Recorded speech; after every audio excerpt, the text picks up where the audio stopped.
Greetings everyone, this is SteamTeamRedubUK, CC Trainor-Ling, here to bring you another episode review from Season 5 of The Loud House. Today's episode is titled, No Bus, No Fuss. First we'll discuss the plot, and then my thoughts and critiques with my final score.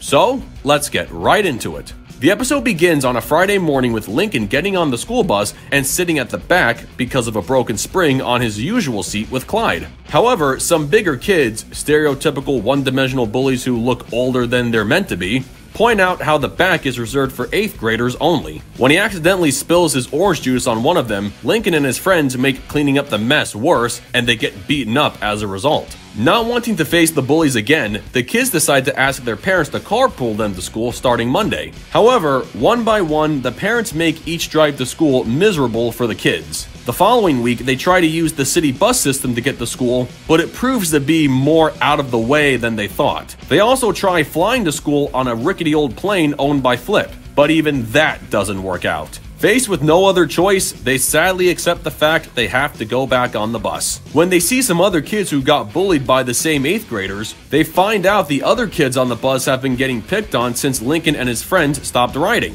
Lincoln has one last plan to stop the bullies once and for all. He confronts the bullies and that he and everyone else on the bus are not going to be pushed around anymore. Feeling outnumbered, the 8th graders back off and the other kids celebrate, including a now taller Rusty. Well, that concludes the plot of the episode, so now we come to my thoughts and critiques. Usually, I try to go into new episodes with an open mind based on the mini synopsis and small promo clip Nickelodeon puts out a few days before the official premiere. However, this episode had more or less the first half of the episode released nearly a week before the air date, and given what went down in that teaser clip, I pretty much knew how this episode was going to play out. First off, I understand Lincoln and his friends' desire to avoid getting bullied and wanting to find a new way to get to school without riding the bus. But if you think about it, couldn't these kids have just pounded them during school and not just on the bus? I'm not saying they should have, I'm just saying avoiding getting on the bus wasn't going to fix the bullying problem the way you might think.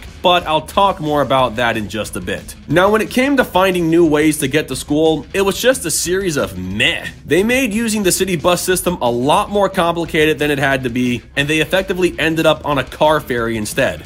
Just how?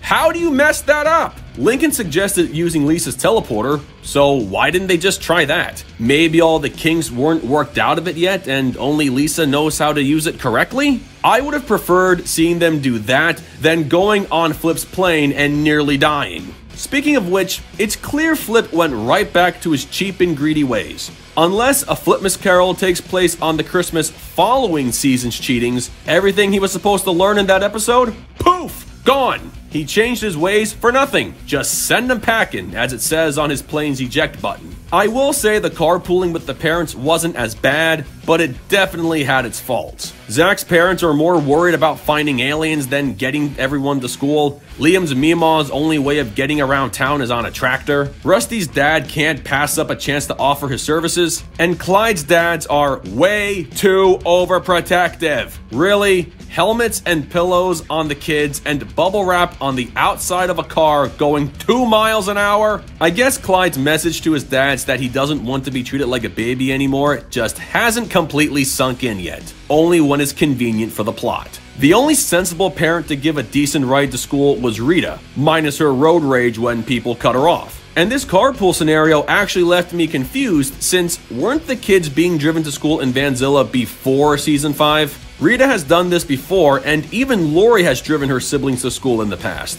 I guess since Lori is off to college and their mom rides a bike to work as seen in the episode House Flip, and Lynn Sr. is usually seen riding with Kataro, it would appear the other loud kids have to take the bus since no one else can drive. Yet. And you know, speaking of Lincoln's sisters, where were they the entire time when he was riding on the bus and during his time avoiding it? Lisa, Lola, Lana, and Lucy were seen getting on the same bus as him, and they didn't say anything when their brother was being picked on? On top of that, Lincoln's older sisters, Luann, Luna, and supposedly Lenny, were seen getting on the same bus as Lincoln back in the episode Schooled, and most likely headed towards the back of the bus as well. Lynn usually rides the bus, but in this episode, she explains she'll be jogging to school during track season. I could complain about her stealing her brother's breakfast and referring to him as Stinkin', which is another running gag that has run its course. But again, where were they when all this bullying was going on?